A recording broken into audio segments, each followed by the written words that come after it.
The NHL draft is now behind us, and it took a while for it to get there as the NHL pacing was a problem for draft weekend, but it is now gone. And while there are a lot of big things that were happening, one of the biggest things was actually what didn't happen, and that is the Islanders weren't able to acquire the pick that would have landed them Hagens, which was one of the big things. They make a move where they send 16, or where they acquire, 16, 17, and Emil Heineman from the Montreal Canadiens for Noah Dobson. A huge move for the Habs, and we'll break that down a little bit later. But as far as like that trade goes, it would have looked a whole lot better if you come out of draft weekend with Hagens and with Schaefer, obviously, instead of what they end up with. And so it was a tactical strike, I guess, from the Islanders, but it never really paid off. And instead of him going to the Islanders,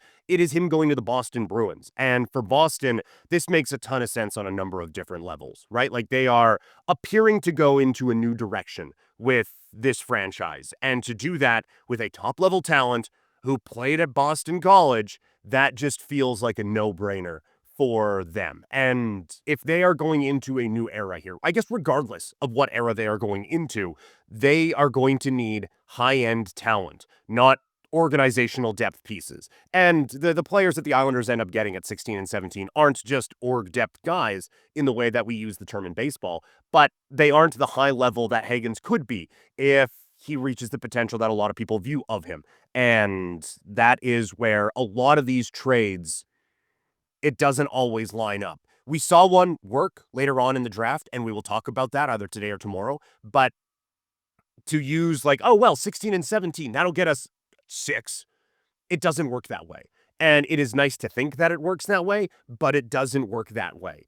You are going to want to have that kind of high-end talent, and you're not going to get that with just rubbing a couple nickels together at 16 and 17. You want to be able to get those game breakers that are potentially up at the draft. So this is a nice reminder going into next year. Specifically, again, the team that we cover the most here, the Calgary Flames, they're probably going to have a couple of picks in the first round next year. And it will not be as simple as moving a couple of mid to late round picks to get up high into the draft. You can move up, but it is difficult to move into that high level area. Now, the Islanders don't get Hagens, but what they do get is actually pretty promising. Obviously, number one, sometimes the obvious move is obvious because it's the right one. And that was the case with Matthew Schaefer, a franchise defenseman, a cornerstone guy. Just seems like he checks every box that you would want if you are the Islanders or whoever. That feels like exactly what they wanted and exactly what they needed and exactly what they get. Coming out of that, though, they get Eklund and Aitchison. Both look like they could hit as well as just being competitive pieces on a roster in the not too distant future. And then to go out and get Prokhorov in the second round, that might up being a really strong ad for them as well. So it's not the game breaker that Hagens could have been, but you get potential franchise cornerstone in Schaefer and then a couple of depth-ish pieces in Eklund and Aitchison that will help kind of build out a foundation a little bit further on. So excellent stuff there for the Islanders, and a pretty good, I think, pivot coming off of what they wanted the draft to be, and what it ends up actually becoming. Just a reminder, I love all the people in the chat. We got Toxic asking about the Calgary, or talking about the Calgary Flames. Toxic, I will say, I am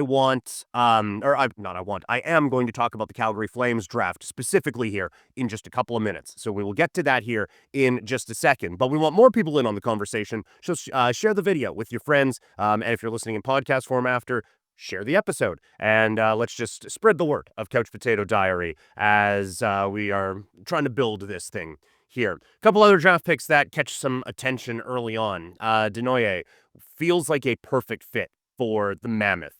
I thought they would use this as a trade chip to go out and get a real NHL level difference maker, but they had a very good weekend leading up to it in being able to get JJ Peterka and help out with an NHL level player already and not have to give this pick up. So to be able to do that and then still add to a very good prospect pool makes this a home run win for the Mammoth for the weekend. And honestly, if we were doing winners and losers of draft weekend, they would be high up in the winner category. I think they did a phenomenal job here.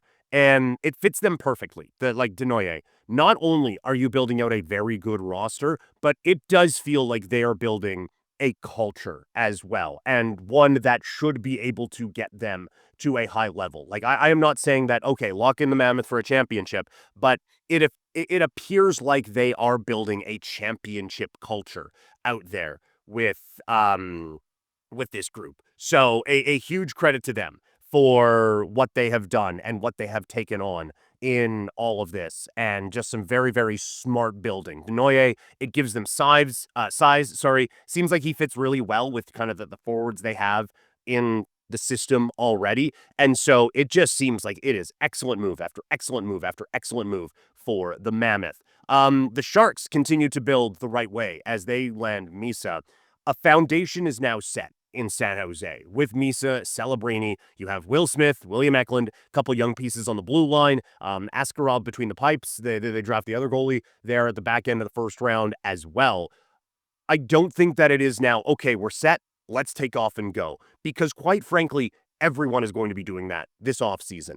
I think this is a good time to stay patient for the Sharks, have another year where you give the kids a chance, you see where everything falls, and if the ping pong balls go your way just a little bit differently this time, then it is another amazing piece in McKenna, and then you can go from there. But the draft next year seems pretty deep anyway, so one more bad year, and then it feels like the foundation is set and it's go time for the San Jose Sharks. The Blackhawks stick and pick at 3, and that was one that I did not see coming. I really did think this pick would have been available, and we can discuss whether it should have been or not, but nothing really in the top 10 gets traded, so it's tough to figure out what the value would have been for this pick. But they end up getting Anton Frondell, who has shown real flashes of being like this high level guy that you can kind of lock into. But there has also been quite a bit of boomer bust in the buildup for him. And so it felt like with Hagens there, obviously at 3, that might have been a bit too high for